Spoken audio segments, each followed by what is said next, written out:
শুভ সকাল। নতুন একটা সকালে তোমাদের সবাইকে স্বাগত। তো চলে আসলাম আবারও একটা নতুন একটা ব্লগ নিয়ে। ছোট্ট একটা ব্লগ শেয়ার করবো আজকে। তো চলো শেয়ার করছি। তো দেখো, এগুলো কি সবাই চিনতে পেরেছো? এগুলো হলো মেথি শাক। তো আজকে মেথি শাকের একটা ছোট্ট রেসিপি শেয়ার করব। তো একদম সিম্পল এটা শাকটা। আমি কিভাবে রান্না করি সেটাই তোমাদেরকে শেয়ার করব। তো চলো শাকগুলোকে আগে বেছে নিই। দেখছো এখানে অনেকগুলো শাক। এবার দেখা যাক এগুলো শাকগুলো বেছে কতটুকু থাকে আর কতটুকু কতটা হয় আর কতটুকু কে। তো শাকগুলোতে দেখছি প্রচুর পরিমাণে আগাছা। তো দেখো এখানে শাকগুলো বাচ্ছি, কিন্তু শাকের থেকে শাকের ভিতর নোংরা প্রচুর, তো আগাছা প্রচুর আর শাক কম। তো এভাবে আমি সবগুলো শাক, তো দেখো এইভাবে আমি শাকগুলো বেছে নিচ্ছি একটা একটা করে, আর পরিষ্কার করে বাছতে হবে। প্রচুর পরিমাণে আগাছা, কি বলবো, অনেকগুলো আগাছা রয়েছে। যতগুলো মেথি শাক নয়, মেথি শাকে আগাছা অনেক কিছু রয়েছে। তো ভালো করে দেখে শুনে নিয়ে নিচ্ছি। তো দেখো এইভাবে আমি নিচ্ছি, নরম নরম ডাটাগুলো নিয়ে নিচ্ছি। আর দেখো কতগুলো শাকে থেকে কতটুকু হয়েছে। বাছলে না অনেকটাই কমে যায়। তো দেখো এখানে নোংরা অনেকগুলো বেরিয়ে গেছে।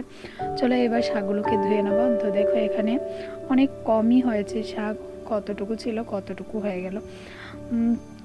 তো শাকগুলো করে নেবো আজকে। সিম্পল একটা শাক তো সবাই যে যেভাবে করে, তো আমি এইভাবে করি। তো দেখো এখানে আমি রসুনের দানা নিয়ে নিয়েছি। দেখো রসুন, এখানে 4 পিস রসুন আছে। এটাকে আমি ভালো করে এবার ধুয়ে নেব।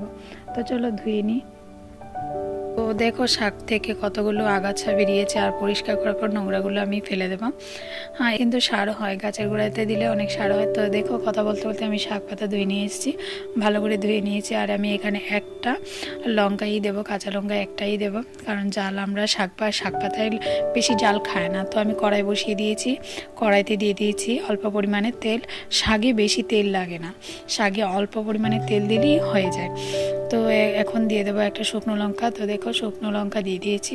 শুকনো লঙ্কাটা হয়ে গেলে দিয়ে দেবো রসুন কুচিয়ে। তো রসুন যেই 4 পিস আমি রসুন নিয়েছি সেগুলোকে আমি কুচিয়ে রেখেছি, তো সেটা দেখানো হয়নি।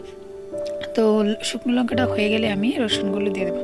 আর না, শীতের সিজনে কিন্তু বিভিন্ন ধরনের শাক পাওয়া যায়। আর শাক খেতে খুব ভালো, শাকে অনেক ভিটামিন থাকে। তো শাক খাওয়াটা ভালো। আর শীতের সিজনে কিন্তু বেশি পরিমাণে শাক পাওয়া যায়।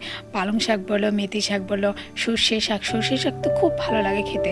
তো দেখো কথা বলতে বলতে আমি রসুন কুচিগুলি দিয়ে দিয়েছি। এবার রসুনগুলো লাল লাল হয়ে গেলে তারপর শাক পাতাগুলো দিয়ে দেবো। তো রসুনগুলোকে আমি ভালোভাবে কুচিয়ে নিয়েছি।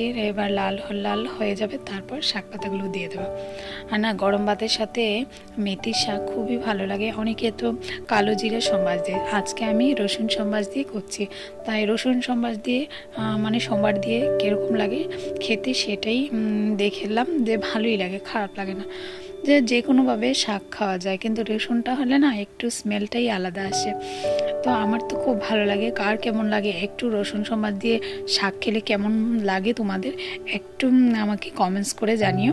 তো আমিও জানতে পারবো যে আমার মতন কে কে রসুন সম্বাদ দিয়ে শাক খেতে ভালোবাসে। তো দেখো কথা বলতে বলতে আমি শাকগুলো দিয়ে দিয়েছি। এবার শাকগুলো দিয়ে তারপর অল্প নুন দেবো, কারণ শাকে তো বেশি নুন দেওয়া যাবে না। আর কেন, শাকটা যখন পুরোটা হয়ে যাবে তখন দেখবে কতগুলো শাক থেকে কতটুকু শাক হয়ে যায়, তখন মনটা না একটু খারাপ হয়ে যায় যে কতগুলো বাছলাম, নিলাম শাক আর এইটুকু হয়ে গেল। যদি ভালো মতো খায় না, আমরা একজনই এটুকু শাক খেতে পারি। তো দেখো কথা বলতে বলতে শাকগুলো আমি সবগুলো দিয়ে দিয়েছি। তো একের পর আমি সবগুলো শাকই দিয়ে দেবো যতটুকু ছিল।